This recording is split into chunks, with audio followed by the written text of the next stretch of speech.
Hi, Khalil. Hey, you ready? Ready for what exactly? Well, we're about to get up close and personal with flu.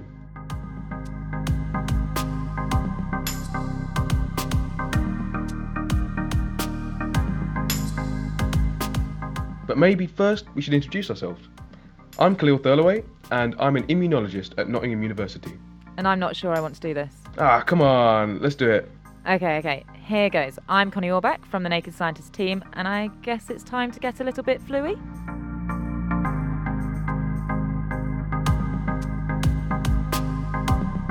It's that time of year again, and winter brings with it loads of diseases, including one particularly nasty character, flu. I'm going to be persuading you that having a flu jab is actually one of the best things you can do this winter. Okay, I'm not sure a vaccine will ever be one of the best things I could do, but you're welcome to try. What actually is the flu then? Well, flu is a virus. Viruses are much smaller than bacteria, and because they aren't actually technically alive, they can't grow on their own, and instead they rely on using our cells. They break in and hijack them for their own purposes.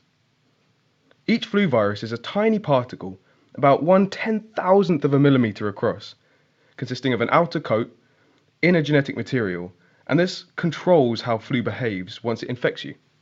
If it's that small, how will I even know I've got it? Well, it'll be a bit like a cold at first, sneezing, sore throat, but then it'll get worse. You'll have a pounding headache, aching limbs, and you won't want to get out of bed. People often use the word flu to describe a cold, but you'll know when you've really got it.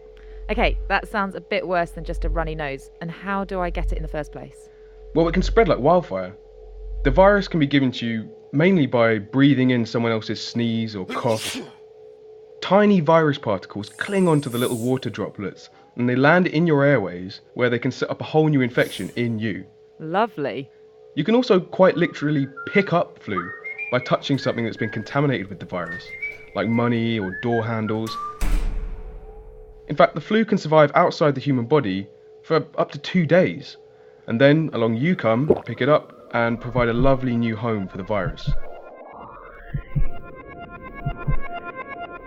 They look a little bit like spiky footballs, only much smaller.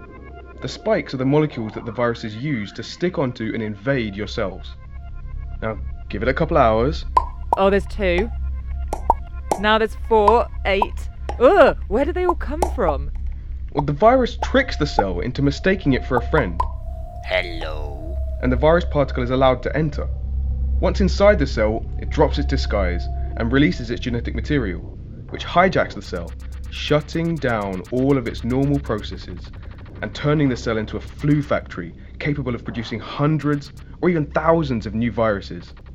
Eventually, these infected cells will die, but not before the emerging viruses have spread to the rest of your airways and infected the other cells nearby. You probably won't even realise you're sick for another day or two, but inside your body, something has raised the alarm.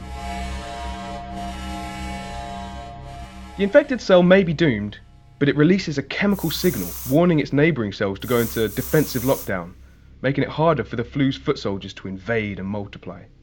These chemicals have a nasty side effect though. They're what cause your fevers, your aches, pains, and also the feeling of intense tiredness. Okay, none of that sounds like something I want.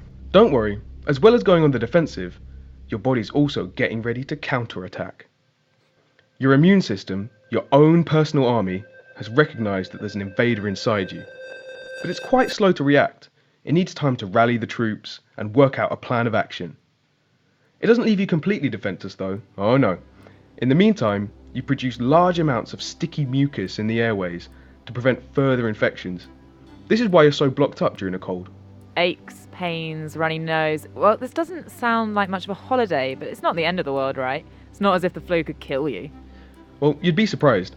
If you've already got a chronic illness like diabetes or asthma or heart or kidney disease, if you're over 65 or if you're pregnant, you're at much greater risk of having severe complications. In fact, if you have liver disease, there's up to a 40% chance that a flu infection could be fatal. And what's more, whilst you're dealing with all this, your defences are weakened, so you're extra vulnerable to an attack from another army, like an ear infection or pneumonia. And at that point, things can start to look really bad. Okay, I don't want that. But can't I just take some antibiotics? Antibiotics are great at taking down bacteria, but when it comes to viruses, they're not going to do a thing. It's like using a plaster to treat a bruise, completely ineffective. Although a plaster isn't going to upset your stomach or give you diarrhea, like some antibiotics might. Right, so what can I do? Remember how I said your immune system was slow to act? This is because there's a delay. It takes time for the immune system to work out what the invader looks like, and then send out the troops.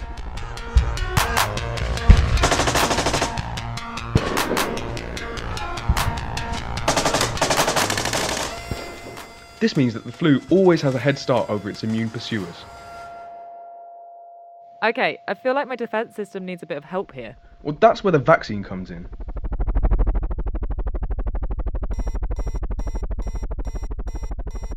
Caution, approximately 5 seconds remain until impact. 5, 4, 3. Well, the injection basically parachutes pieces of the flu virus into your body so the immune system can gather intelligence of what they look like and draw up a suitable plan of attack. It assembles seek and destroy weapons ready to unleash on the virus at a moment's notice. And with this advanced warning, your immune soldiers will stay on the lookout for the virus so that if it enters your body, you're ready to take it out before it can infect any of your cells. Hold on.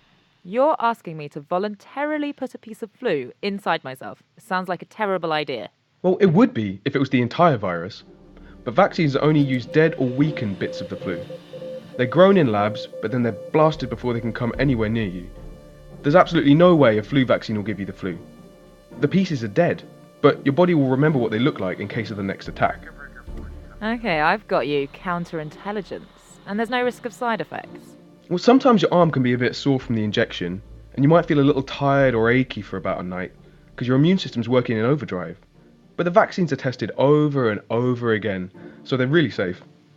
But it doesn't sound like a good idea if you're pregnant, though. Well, actually, having the vaccine while you're pregnant is a lot safer than getting the flu while you're pregnant, which can cause you to go into labour early or put you at risk of other infections. The jab even protects your baby for a while after it's born. Okay, I'm sold. But how do I get this vaccine? It's available free to high-risk groups. It's just a quick injection in your arm, and you're done. Well, that was surprisingly easy. And now I never have to think about flu again. Not quite. Oh. You're safe for this year, but the flu virus is a master of disguise.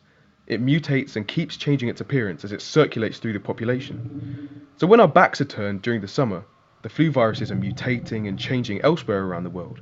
That means that when they return the following winter, your immune system probably won't recognise them. Well, that's hardly playing fair. Indeed, which is why if you want to avoid coming down with the flu again each winter, it's important to keep your immune system up to date with the latest counterintelligence. With a vaccine? Exactly. But remember, it doesn't work immediately. Vaccines take a few weeks before you're fully defended against an infection, so don't leave it until everyone around you sneezing and coughing to get vaccinated, because by then, it might be too late.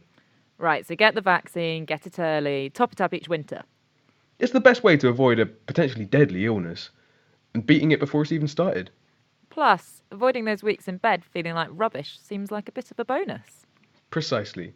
So, what are you thinking? Have I won you over? Well, I guess so. I mean, the vaccine seems like a small price to pay for... I said it was free! Well, that's true. Even better to avoid all that bother. Now, seeing as you're an expert on flu, Khalil, just one last question. Man flu, real or not real?